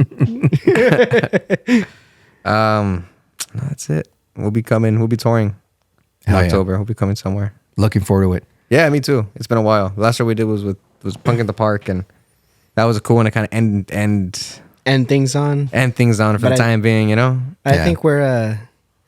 I mean, I can speak for myself, but we're getting antsy to play again. Yeah, it's been hard. We told ourselves like we're not playing until the Yeah. CP comes out. Well, And it's hard because every time you get hit up for something, you're like, well, that sounds cool. It's Yeah. like, oh, Damn, sounds that was fun. but- well, you guys are making it. Don't get me wrong. Social D hits me up. I'll play tomorrow. You know, it's nothing like that, but still. But as a fan of Rundown Kreeps, when you guys do pop up that you guys are going to be performing at a venue, it just makes it that more exciting because it's something that you guys are not just out there excessively doing all these shows. When you guys pop up, it's something that people should be taking advantage of, buying those tickets early, not waiting for the last fucking minute, because the last couple of shows that I've been at that you guys performed at, it's been fucking packed. And I only expect it to continue to be packed. And from what I recall, you guys also sell a lot of your merch rather quickly, because you guys do have some pretty good, cool fucking logos on Thank you. sweaters, on Thank you, too. t-shirts, all that stuff. Yeah. People could still pick up your merch on your website. On the website, Yeah, on the rundowncreeps.com. It's spelled all fucked up. It's rundown, one word, creeps with a K. But yeah, it's all on the website. Hell yeah. Or a live show. You know, come try it out. Look, it's you know, it's fun to be at the show.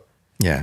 You know, even better that we're doing one a year. It's more than one a year, but and no, Come they to are, the one. Well, one in Figure out what day it you is. got one chance. one in your area. Everyone gets one now. We're too old. It is pretty trippy because we were talking. I don't remember when it was. It was a while back, but we were talking about like because we hadn't played LA in a while after coming back from tour. We were just like, dude, we played New York before we played LA again, or we played Seattle or Vegas before we Like played everywhere. We had gone back from tour. We got home and we did Orange County. We don't count Orange County as LA. It's Orange. It's its own thing. Yeah. But it was a while, you know. So it feels like an even longer while. It's coming up. Hopefully, Oh, yeah. yeah. So for those of you that are listening, make sure that you do follow Rundown Kreeps, Kreeps with a K, on their social media. Go to their website to get more details on when they're going to be performing. Let's go to end this with my 3 questions that I ask every guest. Okay. Alan, we'll start with you. Okay. Out of these 3 things, I want you to pick one and tell us why.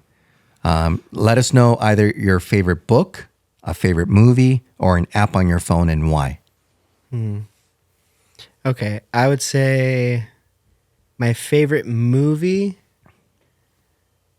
I want to say that changes, but right now, like lately, like a movie that I can just go back to and watch again. Have you ever seen that movie? It's called That Thing You Do.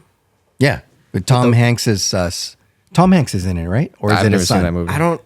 Is he? He's in it. Yeah. Yeah, I think he was the manager. Yeah. With the band The Wonders, Yeah. and they spell it with like like an O instead of like wonder. Like I'm wondering. Yeah, I like that movie. I think it's a really good, cool encapsulation of like a band coming up, and like I don't know, I kind of relate to it as a musician. Do you relate to it because of the breaking up of the band and jumping to another band like you have done throughout your career? Sick, dude, that hurt. Woo, somewhat. Hey, you're in the right band right now. Yeah, So I that's a mean good thing. that's kind of how I look at it too, because it's just again like how Richard sees like how he writes songs kind of mark a point in time of your life. That's kind of how I look at the bands that I was in, because a lot of the projects that I was involved in like aren't as active, or they just kind of died out, and I just get to look back at it and just be like, oh yeah, I was at that point in my journey, in like my music journey. I really do like that movie because it's a good depiction of, and all kidding aside, the difficulty of having a band. Yeah. And keeping the band together. I think besides that movie, correct me if I'm wrong, like The Temptations is another movie. Yeah. Where there's a lot of struggle within the band and just the talent and just growth and staying together, especially when everybody has different points of view of where it should go. Life gets in the way. Yeah, definitely the different personalities that kind of clash too. And get involved. Yeah, no, it's a really good. I think it's just a cool way to show how like there's just more than like one dimension of a band. Yeah, there's like all these different factors that come into play that's outside of the music part that probably like not a lot of people consider. They're like in the 1950s. It's like the era of like the 60s, I think, or the 64. 64, right? 64. yeah, great movie. Also shows you that how the music industry was at that time too, and how they like. Damn, look at that tour bus. You see that tour bus? Yeah. Oh, that's piece of tin. But I think for Crazy. me, and this is obviously way before my Grito, but at that point I knew Rob was running Wiretap. I was looking at Tom Hanks's character as the band was progressing through its career and then slowly falling apart. It almost seemed like the role that Tom Hanks played, he knew this was going to happen. And it's one of those things where you just fucking let it happen. And just wait it out. Yeah, just wait it out. It's going to take its course. He just played it like a professional. He didn't. It almost seemed like he didn't let emotions get in the way. It was all a business decision. Yeah, it's like what was best in that moment. In Wait, time. Tom Hanks isn't even in the band? No, he's the manager. he was the manager. Just guiding the band throughout the whole process. Guy. That skis ball. I'm assuming it ended bad, right? I've never seen it. Someone dies, I Check assume? it out. Suicide, probably? It's always suicide. Drug addiction? Well, the movie was in 1996. We don't want to give it away. We don't- That's all the bands in the 60s. No, that's a great movie. First time I've You heard guys didn't that make him movie sound like a picked. good guy, bro. Really cool movie, especially from a musician. Good movie. Yeah, no, it's one of my favorite movies. Hell yeah, I'm gonna go watch that now. Yeah, it's- Dude, me I've been too. having the urge to watch it again. I just haven't had time. It's on, Yeah, I think I'm it's gonna on Prime probably and watch it Hulu, bro. tomorrow. Oh hell yeah, dude. And Amazon as easy well. peasy. Oh yeah, I'll probably watch it tomorrow. For $3.99. Now that we brought it up, I'm gonna probably watch it tomorrow. There you go. Yeah. It's a great how about you, Richard? Favorite movie, book, or an app on your phone? I like The Power of Now by Eckhart Tolle. It's a good book. Hell yeah. What is it about that book that you really like? Because that's a strong book. Yeah, it's the whole concept of being present. Yeah. Like appreciating that like life isn't Yeah, it's because it's a spiritual book, but not necessarily having to do it like a base, like like tie you down to a religion. Exactly. So it's like the whole concept of like being present and now and like not letting your emotions like get over you, because then you in a way become your emotions and you waste time and you got to look at life in like without ego kind of way. Like it's a lot about just being present and happy in the moment right now. Like if you're fine now, then by logic you should be fine 5 seconds from now, type of thing is how I take it. But I mean, you could take that book so many different ways. Yeah. Yeah. I Good like read. that. That's something you could pop in like on an audiobook and just fucking cruise. You just have this person, this German philosopher, spiritual guy. Just, I thought you were gonna say there's this German voice. I mean, he's German. Yeah, he's speaking English, but like in German accent. a little bit, depending on the audiobook. Okay. Very popular book. I thought you were gonna go further into that. That's No, why no. Okay, my bad. It's soothing. It's good. It has. I think that book has some concepts to gain from it as a listen. Right on. Interesting. Yeah. The I'll have to power do of that now. Mm-hmm. Awesome. Is it a big book? That's 8-hour audiobook. Okay. Easy Yeah. peasy. Long enough. Yeah, it's not bad. I did the Danny Trejo one. That one was like 12, 16 hours, something like that. That was a good one. That was a good one too. His autobiography. Pinche That guy machete. he lived a crazy life. Yeah. I bet. Even when he talks about the actual female that's on his chest tattoo, no? Yeah. The story behind that? Oh, how everyone thought it was Salma Hayek. Not her, but I wish it was. I know, right? That'd be crazy. Yeah, even Salma Hayek. I think he told Salma Hayek. Yeah, It he was doesn't- like, "You're the woman on my." Like, I think she told a story like that. To hear his stories like at a young age, that Yeah. will originally put him in prison, is fucking insane. Like the shit that guy's been through. I don't. I actually don't know the. No, it's the worth full a story. listen. That one and Secret Machines is another good one. That's the one that the dude from Blink-182, Tom DeLonge, put together about like it's him and like some dude from like the Secret Service or like an ex-military official. Oh, my ex talked about that one.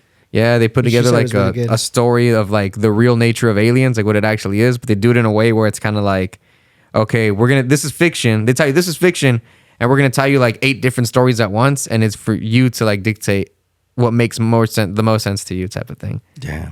It's kind of chilling, a little bit. It's cool. kind of childish too, the way it's like narrated and the way it's told, but like by the end of it, you're like, okay, I took something from that. That's like a 24-hour listen though. Yeah, that's multiple days. Yeah, it Take sounds that in like pieces. that's something you guys can listen to on a tour. I already did. I'm not doing it again. Twice. Yeah. Oh, hell yeah. Not that good. All right. So the next question, Richard, we'll start with you on this one. Death playlist. Whether you guys have one or not, this is the playlist that would be playing when you are no longer physically here. Well, you are physically here, but not obviously. You're at your funeral. Music is playing. What's the first song that's playing that people that come see you at the viewing are going to hear? This is a song that best represents who you are, or who you are during your time here. The first song, I don't know. In my family, probably some person singing at church. What song would I like it to be? I don't know. I don't have one. Like, there's not a song, whether it's Social Distortion or No, not to start it off. I think if you're gonna put me under with the 24 de Julio playing in the background. Put me in the ground the same way my grandpa went in the ground. But to start it off with, I don't. It's a tough I don't got question one. because, I mean, well, we're no longer here. You don't want to go punk because punk's too abrasive up front. Like, I want people to be sad. I'm not trying to fuck up my moment. You know what I mean? I want motherfuckers to cry. The fuck out of here, you guys gonna play. Then you guys put Social D. You guys put some fucking Bro Hymn by Pennywise. Fuck out of here. No one's doing that. I don't think so. I gotta tell you, some of the songs on my playlist are pretty out there, but Yeah, but like in the middle, right? You're not starting they off are with in Bro the middle, Hymn. yeah. Like it's I'm like starting an off with Angels- puro fucking respeto and all Like that. it's Put an some Angels respect baseball on. game or nothing. Oh, dang. Yeah. Orale. Vicente would be nice. Nice little Vicente. That'd be nice. Yeah. Oh yeah, probably has some mariachis there or something like that. That'd be cool. Yeah, that'd be cool. Well, I'm going under. I want it there. Yeah. I want the other funerals to know. Like some cool guys going under. There you go. How about you, Alan? Is there a song that... To start out, Yeah. Like it's that one song. It's kind of like a Walk the Line, Joaquin Phoenix, Johnny Cash movie. You have one song to sing before it's fucking over. What song would that be? I don't know. I got like two songs in my like two songs that came to my top of my head right now. Which ones? I would say Blue Light by Block Party, but there's like a remix version of it. Where it's just like kind of just really spacious, kind of vibey. And then the second one would be, ironically, a classical song called, it's by an artist named Philip Glass, or a composer named Philip Glass. It's called Mad Rush. And it's like a 11 or 12 minute song, but it just has like a bunch of different like breaks where you hear just different like mountains and valleys in the song. So I think it's a cool, like, to me, it's like a cool explanation of just like life in general. Nice. Are there lyrics in that song, or is it all No, it's instrumental? pure instrumental. Damn, 12 minutes? Yeah. Milk that moment. Yeah, dude. I Like know.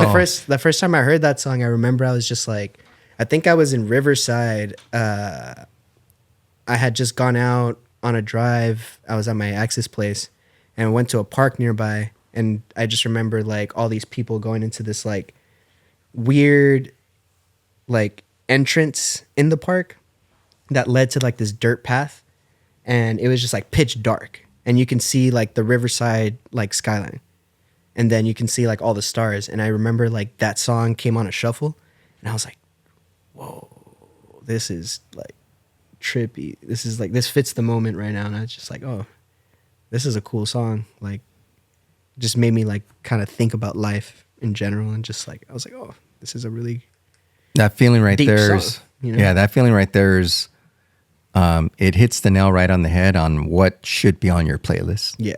When you have those moments. What about yours?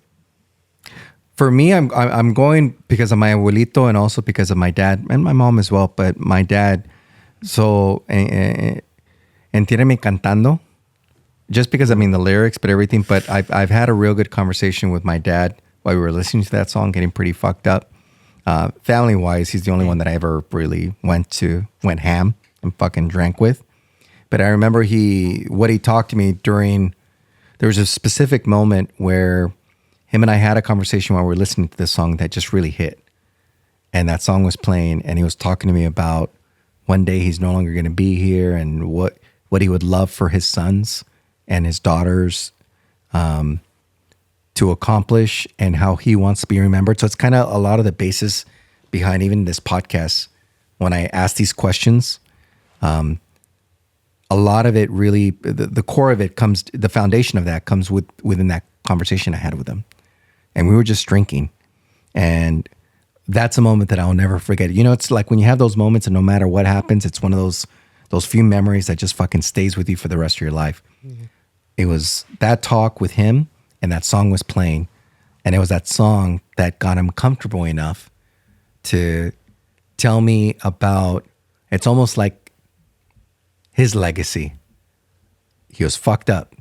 And maybe that's what got him comfortable, because you never know what it takes in order for you to open up, to be able to say something, let alone to one of your sons. He opened up more than he ever has, and that song helped him. So when I think about it, I'm thinking, as a son, that moment with my dad meant so much to me, because at that point, my admiration for my father changed drastically. Because first of all, I respected him for his hard work, but I also feared him a lot because he was a hard discipline, very disciplinary on almost everything that we did. And it wasn't until I lost my first sister and then my second sister that he just started changing to the point where he was no longer an aggressor. He was no longer physical. He was no longer this. He was no longer that. He just changed, because if you can imagine, it's hard to imagine. I don't ever want to think about this, but the moment you start losing kids, it changes you drastically. And he was a changed man. So we had that talk. I would even say not only 2-3 months after my last sister passed is when we were having that talk, because I went to go see him and I knew I needed to check in on him, on both my parents. Right. My mom didn't want to come out for shit. She's having a hard time dealing with it. I'm like, Dad, do you want to talk or anything? He's on, not, just go outside and join me. And I'm like, you want to play music? I started putting the playlist, and when that song came on, again, for me, that was a pivotal moment in my life. And I know I'm getting a little long with it, but that was my moment. And I think it also helped change the kind of father that I was at that point to my daughters, because I was doing a lot of the things that how my dad raised me, I was duplicating it with them. Not to say that it was the wrong way, but it was there was a better way for me to raise them. And that changed me, where I don't have to be an aggressor. I just have to be better at communicating. And that was the first, I would almost say that was the first fucking time he really communicated with me. The first time he ever hugged me was during the Dodgers World Series, when Kirk Gibson hit that home run. That was the first time he ever fucking hugged me. Do you think you associate that with a place and time, or do you think you associate that with the character trait of like, okay, if my dad's trying to be better, then like it puts it back into perspective, like, okay, what can I do? Do you think that's more of like a place and time thing, or more of like a beauty of life type of thing in the terms of like human nature? That's a great question. Yeah, I mean, that's a great question. I don't know if I know exactly how to answer that, because there's all these emotions that were tied behind that moment. Yeah, again, it could be both. You know? I almost feel like it was a little bit of both, because it was an opportunity where I really saw his character for the first time. First of all, I saw my father as a vulnerable man, and he was giving me like, if you had that one opportunity to say one final fucking piece of advice to your son, he was giving it to me at that point, even though he's still here. But I don't think he's ever since then has ever opened up that much with me, because he was just in the most vulnerable state of mind. You lost your second daughter, and now you're talking to your son, and you're thinking, fuck, what's life about? So at that moment, I knew shortly after that that's my fucking rola, because that's a song with my dad. And no matter what, that song always stayed as my number one. You as a dad, have you ever put yourself in the position of like what your dad must have been feeling in terms of like, damn, like, let me spend some time with one of my children right now? I'm sure that like the dichotomy between what you were feeling and what he was feeling, I mean, they're rooted in the same thing, but they have to be like vastly different experiences. They are, because for my dad, it took something extreme that I hope that I don't have to experience it as a father. I experienced it as a brother, losing my sister. Mm-hmm. I didn't experience it that way as a dad, but it was enough for me to say, fuck, let me check this out. What can I be doing better? And there was other things that throughout my lifetime that evolved me, that continued to change me as a man, as a husband, as a father, that I went through with my family that was drastic. If I'm staying on topics of parents, there was even issues that I'm still, because of my mom being sick, I'm still dealing with my mom. That's very fucking hard for me to deal with. But at the same time, I struggled a lot more with my mom growing up, because her being the primary, it's almost one of those things where she was the day-to-day enforcer, but it was my dad that was like the principal. And if it gets to him, you're in fucking trouble. Right. But I was more contemplating with my mom on a daily basis. And there was a lot of things where her and I would butt heads. And the moment that she was diagnosed with cancer, she just struggled like so much, and she just started lashing out on everything, including me. And it got to the point where I had to go to therapy because I couldn't handle the things that she was telling me. And I'm like, how do I cope with this? And at that point, what the therapist told me is, put yourself in her shoes. How would you feel if you lost 2 of your daughters, let alone 1, but 2? How would you feel shortly after that you were diagnosed with this? And at that point, I started like sympathizing. I'm like, fuck, I'm such an asshole. I got to give my mom her moments to be human, and not put her in this vision that, no, you're my mom, you're supposed to be this. You can't be anything else but this because I'm your son. I'm still here. I was putting her at a certain pedestal that was not right. No, I mean, especially growing up, you put your parents at like, especially your mom at like a God level, you know, like that's that's That's the truth. that's God right there, you know. Yeah. That's sacred. That's my mom. Yeah. So That's kind of like who they are to you as a kid too. I mean, they're your main. Well, I mean, beyond a kid, you know what I mean? It's life. Yeah, still. That's for life. It's yeah. So it's trippy. So thank you guys for letting me go through No, that. no. It's not what I was expecting. I wanted this to be That's about you guys. that's everyone experiences that though. You know Yeah. what I mean? To find out that your parents are just people. Yeah. You know. yeah, I think especially as you get, I think because like I have divorced parents, so like I think realizing, especially seeing my dad as like a teenager, seeing him go through the same thing with my brother's parents, well, with my brother's mom, and then kind of understanding it a little bit more as I got older, and then just once you hit like a certain point in your adulthood, you kind of look back. Like I think it was the point where I reached the age my dad had me, and I was just like, dang, like, where the heck am I in life right now? Or like how must have my dad, like, I'm feeling like this right now at my age. Like, how was my dad feeling at this age when he had me? You know? And you just, I don't know, it kind of like humanized my parents a lot more. And I was like, dang, if I'm struggling this much, they must have been struggling. I trip out when I You do know? shit that I know my dad wouldn't have done at my age with like 3 kids, you know? Like go to Starbucks or buy like a pack of Pokemon cards. Like never in the world. I'm what I fucking think you. about Yeah. You got a death song? You got a death song? Do I? Yeah. No one's asked you yet? No. How fucked up? Dang, Oscar. I've been here 13 episodes, and this is the first time somebody asked. Lucky number 13. Here we go. What's your favorite number? I was born on the 13th. Meant to be. What would your song be, Gil? It would be "I Never Had No One" by I think it's Sam and the. Let me look it up, but it's like that's the name of the this is song. your death song, man. Yeah, that or "Good Times, Bad Times" by Led Zeppelin. That's a good one. Yeah, That's yeah, a rock song. that would be mine. Dude, imagine getting carried in. That's a good one to start it off. Yeah. Yeah, Yeah. If anything, that's the first song that's gonna That's come number on one. my That's, yeah, playlist. that's a good one. Your sons, your boys, whoever's there, just fucking Yeah. 3 and 3, just carrying good. That's times, gangster. man. Yeah. That's pretty good. That's a good Gil one. getting on a sick one. Yep. You got a death song, Rob?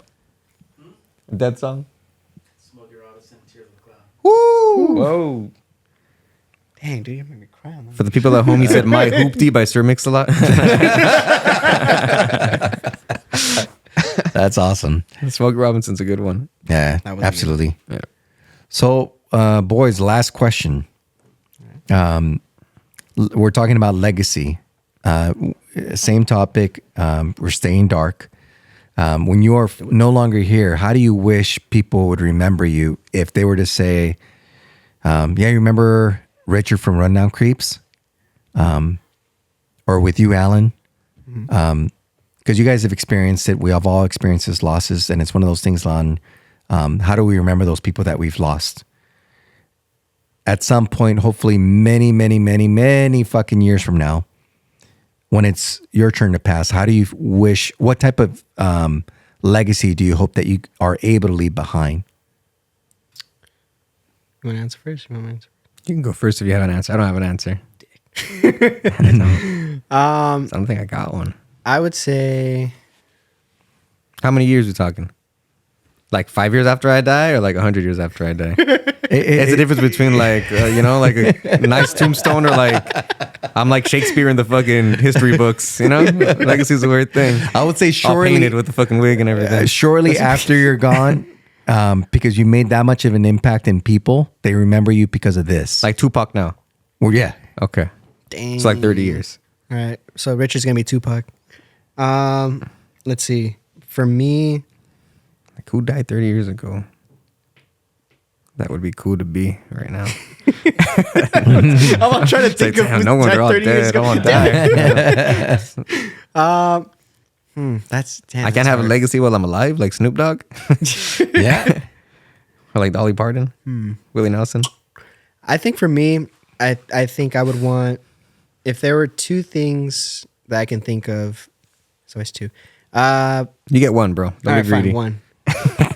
He's kicking us out already. You get one. It's because I'm thinking kids. No, I get like 3. Future kids. I have 5 things. But if it's not that, I think the one thing I would like to leave on this earth is just music. I think my goal in life, at least at this point in my life, has always been to just kind of just be a part of whatever's going on right now, and just hopefully one day someone hears like a recording and is like, damn, that was Alan. Like, that's honestly it's just been my goal in life. Just like you hear James Jameson, it's like, oh, that's a James Jameson line, or that's a Flea line, you know? Yeah. Like, you make such an impact that they reference you. They can hear you by a few notes. Yeah. I hate that answer, bro, but it's mine too. But damn it if it isn't true. Why am I fucking only hate that thinking about answer. Bill and Ted's Excellent Adventure with Wild Stallions? That one song that changes everything. Because it's the one song that does. Oh, dang. I want to take my answer back for that one and put We All Go. People are still bumping Beethoven, bro. Dang. Imagine when that shit came out. Like, we have the Kendrick and Drake beef right now. Imagine when the new Beethoven dropped, bro. That must have been sick as fuck.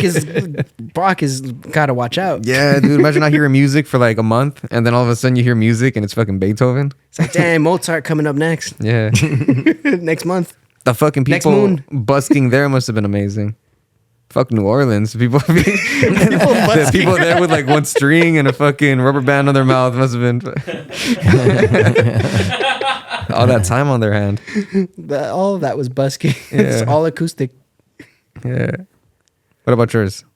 Your third question. It's yours, bro. Was it legacy? Your legacy. For me, my legacy, I do want to be remembered as a good son, a good father, obviously, and a good husband. What I mentioned before in the podcast is I feel like with whatever work that I do, whether it's in the financial side or with My Grito Industries or whatever I decide to be a part of in the future, I'm hoping that my actions lead to change, positive change, whether it's change in the cultura, change in our economy, or just change in certain individuals for them to be able to come back and say, do you know what? Because of him, I didn't give up in my dream, and I was able to continue to stay motivated to get to it. So it's helping somebody get there. And I feel like whether it's on my financial practice or even my Grito, and I think that's why I got very excited when Rob and I first started talking about the possibility of opening up, starting this subsidiary of Wiretap. I feel like musically or just in the arts in general, because of the podcasting, I had an opportunity here to hopefully help several artists, or maybe it just comes down to one that I made an impact, a measurable impact where it was a big deal, if that makes sense. That's how I want to be remembered. Yeah, that's a good one. That's a good one. What about you? Last third question. He's like, damn, you're putting me on the spot, bro. 2 out of 3 ain't bad, bro. You let me know when the next guest tells you all 3. I know. I usually don't talk, but You got a mic though. legacy probably. You know, when people remember me, I want to be remembered as somebody that made some cool shit and knew how to had a good time. Yeah, that's it. That's enough, bro. Yeah. Yeah. Knew how to have a good time. Yeah. Is a good. That's Yeah. Is a good tale for that. You know. Yeah. You don't want to be remembered as a non-fun guy. You know. No. Not here for a long time, but here for Not a even. good time. Oh yeah. Remember, Richard, he was serious as fuck. No, that would suck. Nice. Well, as we close this out, any last comments, anything else that you guys had in mind? No. That's it. We got dark with it. We got light with it. I know. Mostly dark with it, but Well, thank you guys again, Richard, Alan. I really appreciate you guys coming thank you. down here to be part of this podcast interview. Not only that, but also thank you for trusting Rob and I to be a part of this thing with My Grito Industries, and I know we do leverage wiretap records as well. But thank you for being professionals throughout this whole time.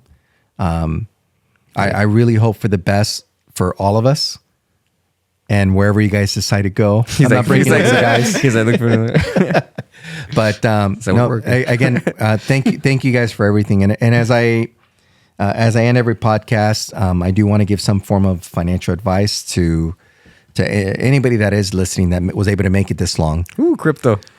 invest. Yeah. I really take a look at my experience with you guys. And again, you guys have always kept it very professional. And it seemed like you guys were always very committed to music. Even when financially it could have been difficult for many bands, you guys were able to pull through and make that investment in yourselves. I think for a lot of us in general, whether it's in music or just in life, some of us don't have the opportunity to make that investment in ourselves because we don't have the wherewithal to put money aside for those opportunities. And I think that's why it's very important that we remember to be putting some money aside, because there's going to be opportunities. And when I say opportunities, I don't mean to go buy those new pair of shoes or whatever the fuck you want to do. I mean, when there's opportunities for you to continue to pursue something that means something to you, that is of substance, maybe a dream, maybe it's you investing in a class, maybe it's investing in something, whatever it is. But we know financially it could be very difficult to some people. But if you start putting a little bit of money aside, maybe it's a little bit of money every paycheck, $20-$40. And at some point you have that little pocket of money that's sitting at your home that you can go ahead and grab and invest in something. I've seen you guys do it many a times, whether it was just on the record, whether it's with PR. And again, it just goes back to you guys being very professional because you guys believe in yourselves and you guys are making those investments. I think for the rest of the people, they need to understand that they should be doing something very similar themselves to continue to focus on whatever their aspirations or their dreams are. Yeah. And also just do it because you like to do it at the end of the day. We'd be doing this if there was no budget. Yeah. You know? Oh, yeah. So again, with that, guys, thank you for being part of the podcast. Thank you. Yeah, thanks, Oscar. Absolutely. Thank you, Gil, for, as always, helping me out. Yeah, if you are interested in doing your own podcast, make sure that you hit up Mindbuzz Media, and Gil will be more than happy to give you some details on it. And with that, again, thank you for listening to today's show. My name is Oscar, and this is My Grito. Thank you. Cue the music.